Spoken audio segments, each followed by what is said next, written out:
బీసీల అభ్యున్నతికి తెలుగుదేశం పార్టీ ఎల్లప్పుడూ అండగా ఉంటుందని ఎమ్మెల్యే బొండా ఉమామేశ్వరరావు అన్నారు. బీసీల ఆర్థిక సామాజిక అభివృద్ధికి తమ పార్టీ ముందుంటుందని తెలిపారు. నాగవంశీల కళ్యాణ మండపం పూర్తయ్యే వరకు స్థానిక ఎమ్మెల్యేగా తన సహాయ సహకారాలు పూర్తిగా ఉంటాయని ఆయన భరోసానిచ్చారు.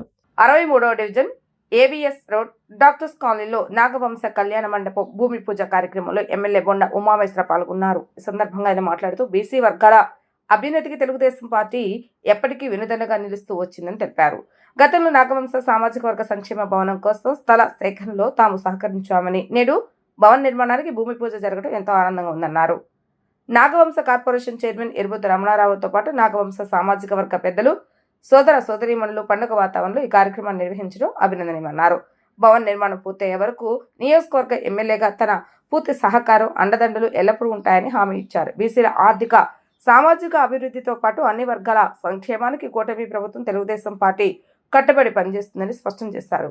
నాగవంశ కార్పొరేషన్ చైర్మన్ ఎరుబోతు రమణారావు మాట్లాడుతూ గతంలో కొనుగోలు చేసిన ఈ స్థలంలో 3 కోట్ల రూపాయల వ్యయంతో కళ్యాణ మండపాన్ని నిర్మిస్తామని తెలిపారు. ఈ కళ్యాణ మండపం నిర్మాణానికి ప్రజాప్రతినిధులతో పాటు దేశ విదేశాల్లో స్థిరపడిన నాగవంశీలంతా ఆర్థిక సహకారం అందిస్తారని వివరించారు. కార్యక్రమంలో సెంట్రల్ నియోజకవర్గ కోఆర్డినేటర్ నవనీత సాంబశివరావు, జిల్లా అధ్యక్షులు బేరవ రాము, ప్రధాన కార్యదర్శి తమిన గణేష్, కోశాధికారి కాళ సత్యం, డైరెక్టర్ మేకర ఆదిబాబు, ఎరబోతు కనకారావు, కాళ ఈశ్వర్, సెంట్రల్ నియోజకవర్గ మహిళా అధ్యక్షులు పైడి తులసి, పైడి శ్రీను, జిల్లాల అధ్యక్షులు, కార్యదర్శులు పాల్గొన్నారు. ఎప్పుడు వెన్నుదన్నుగా ఉండే పార్టీ తెలుగుదేశం పార్టీ. గతంలో ఇక్కడ నాగవంశం సామాజిక వర్గం భవనం, వాళ్ళ సంక్షేమ భవనం, వాళ్ళ అసోసియేషన్ భవనం కట్టుకోవడానికి గతంలో స్థల సేకరణ చేసిన జరిగింది. ఆ స్థల సేకరణకు అప్పుడు మేమందరం కూడా సహకరించాం. అలాగే ఇప్పుడు భవనం నిర్మాణం చేపట్టారు. ఈరోజు నాగవంశం రాష్ట్ర కార్పొరేషన్ చైర్మన్ సోదరుడు ఎరుబోతు రమణరావు, అలాగే మిగిలినటువంటి నాగవంశం సామాజిక వర్గ పెద్దలు, సోదరులు సోదరీమణులు అందరూ కలిపి ఒక పండుగ వాతావరణంలో ఇప్పుడే శంకుస్థాపన చేసుకోవడం జరిగింది. నేను ఈ నియోజకవర్గ శాసనసభ్యుడిగా వాళ్ళకి స్పష్టమైనటువంటి హామీని ఇచ్చాం.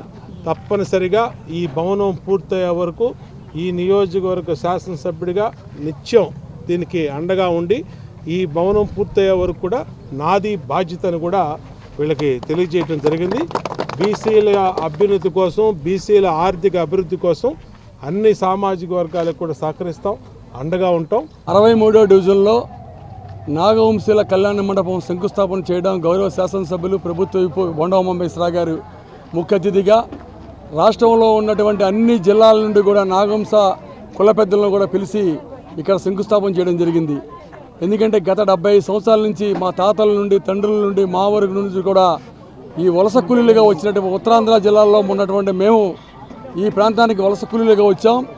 మరి ఇక్కడే బలపడి, ఇక్కడే మరి కార్పొరేటర్గా, ఇక్కడే మేము రాజకీయ జీవితాన్ని కూడా ప్రారంభించి ఇక్కడే ఉంటా ఉన్నాం. మరి ఈ సంఘానికి మరి కళ్యాణ మండపం కట్టాలనేది ఎంతో ఎప్పటి నుండో ఉన్నటువంటి సమస్య. దాని మీద 476 గజాల స్థలాన్ని ఆనాటి పార్లమెంటరీ సభ్యులుగా పోటీ చేసిన అభ్యర్థుల ద్వారా, తెలుగుదేశం పార్టీ అభ్యర్థుల ద్వారా 5,50,000 రూపాయలు వారు విరాళంగా ఇవ్వడం జరిగింది.